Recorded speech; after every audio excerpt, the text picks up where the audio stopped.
And this here is the Samsung Galaxy Note. It's a phone with a 5-inch screen, or maybe a tablet, we're not quite sure, but nonetheless, I want to give you a quick walk around of the hardware and maybe some size comparison with other devices, so you get a feel for how gigantic this device is. And I don't mean that in a negative way. I've been finding it very fun to use due to its display size. So it's powered by a Super AMOLED display from Samsung. It's an HD display, 1280 by 800, but it doesn't have the plus moniker. So it's not part of the plus nomenclature of Samsung, meaning it has a pentile display instead of an RGB layout. But look at this display. It's incredibly gorgeous. It has beautiful colors, of course, like most AMOLEDs. And it has incredible viewing angles, as you can see here.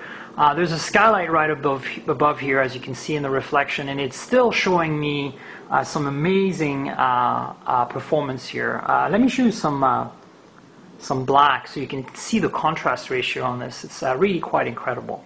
So that's the display. Let me walk you through maybe some of the bits and pieces here. So you've got the usual layout for Galaxy S2 and Galaxy S devices in the global markets, with the home key being a physical key, and then the menu and back key being a backlit capacitive.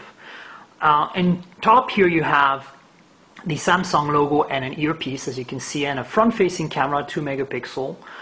Some sensors, of course, for proximity and light, etc. The usual stuff. And then in the back here, you have the 8 megapixel autofocus camera. It's the same camera as we've seen on other Galaxy S2 devices, and some non-Galaxy S2 devices like the Infuse and the Charge. It's a very good unit. Autofocus with an LED flash here to the right side of it. And then here on the bottom you've got the Samsung logo. You have a speaker here. And so the most intriguing part, as you notice in the back, is this little silver thing here. I'm going to pull on it, and as you can see, it's actually a stylus, which kind of brings us back to about 10 years ago. But what's cool about this is that it's actually basically a Wacom type digitizer pen, and it has a button on the tip and a button here on the side. I'm not sure if you can see it in the video, but see if I can show it to you here a little bit better by maybe removing the phone from the equation. There it is. So there's a button on the side of the pen, and you can actually use this just as you would your fingers. For example, if you want to go into the app tray and type on that, and then you can just... So of course there's some additional functionality around this pen that I'm going to walk you through in a separate video for the software, but digitizer built on top of the capacitive glass display, which is pretty cool. Let me walk you through the other 4 sides here. So you've got at the top the usual Samsung layout, basically a 3.5 millimeter headphone jack. There's an extra microphone here, probably for stereo audio recording during videos. And then here on the left-hand side, you have the volume rocker, as you can see here. Nothing else until you reach the bottom. The bottom here, you have the micro USB charge and data port. Of course, you have another mic, and you have the stylus I just showed you. And then here on the left-hand side, nothing until you reach the power lock key, which is pretty much a standard layout for a Galaxy-type device from Samsung and the Galaxy S2 so far. Internally, this phone has very similar specs to the Galaxy S2 device. It's running an Exynos processor. I'd have to double-check the speed. I believe it's 1.2 gigahertz. And has 1 gig of RAM. And so this is pretty much what you'd expect for Galaxy S2 class device. Even though the Galaxy Note is called the Note, it is a GS2 spec device. As you can see, it's very thin. It's actually not that much thicker than the Galaxy S2 itself, as I'll show you in a second. Pulling out the battery cover, just to show you what's under here. Same design as the Galaxy S2 battery cover. You pull it out by this little indent here. And so you've got a battery here. It's a 2500 milliamp hour battery. I'm not sure if you can see this in the video, but it's an insanely large battery. And then under here you've got serial number and stuff. You get a micro SD card slot. and you have a SIM here. I'm in the UK, so it's a Vodafone SIM in there. And I'm just going to put this back and close this up again so you can see it boot up. And then we'll go to some size comparisons for you guys. So it's the same kind of design as all the Galaxy S2s. You kind of have to push hard on all the corners to close the battery door. All right, so here we go. I'll boot it up for you. And as you can see here, it says Galaxy Note GTN 7000, but under the battery here it says GTI 9220, which is the nomenclature, the serial number, whatever, the model number we were expecting when we were first hearing rumors about this device. So it's interesting, there's two model numbers apparently. Samsung logo here, little animation. And you can clearly see the capacitive buttons are backlit here. And here we're back at the lock screen. As you can see, this is a very quick boot time, pretty much typical of anything Exynos. I'm going to see if I can get you a bit of a close-up on the display. You can see the quality of it that way. And maybe a bit of a close-up on the back, so you can see this is a textured panel, very similar to the Galaxy S2 here. Maybe this will help you. If it focuses properly on maybe on my fingers, you can see the pattern, the texture. All right, so let's do size comparisons. My battery's running a little low here.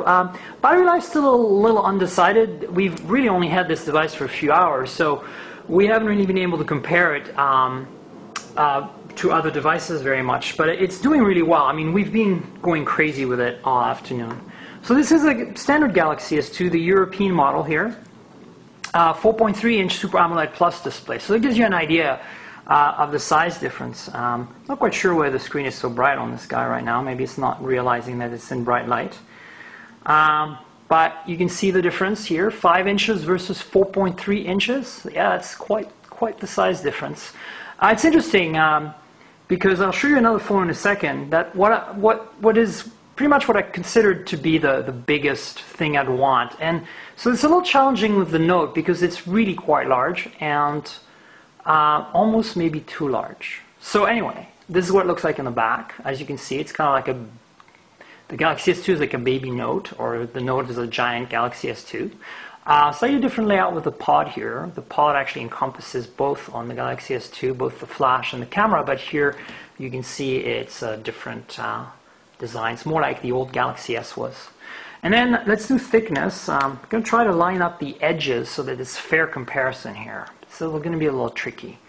So basically here I have a view of the edge, and I'm not sure if it's focused properly, but you can see the thickness difference is not very significant. These are very, very similar in thickness. So that's with the Galaxy S2. Now let's pick the next gigantic phone, the Titan. So this here, HTC Titan. And as you can see, the Titan is big, and it's hard, it's dwarfed by the Galaxy Note in here. So this has a 4.7-inch 800 by 480 LCD display. It's a good LCD though, but as you can see, this is an insane size difference right here. The Titan, until now, was pretty much like what I consider to be the biggest thing I want to carry around. So this is really quite gigantic. It does fit in my pockets, all right, but it's pretty uncanny. So that's the those two, and then let's maybe compare the back so you have a feel for that. Also an 8-megapixel camera with dual LED flash. It's actually a pretty decent camera on the Titan. And then let's do the edge thing, try to line their edges up so you can actually have a fair comparison. The Titan is about 9-point-something millimeters, so you can see it's actually a little thicker than the Note, but not by much. Not sure if you can see that in the video. Now I want to show you another phone.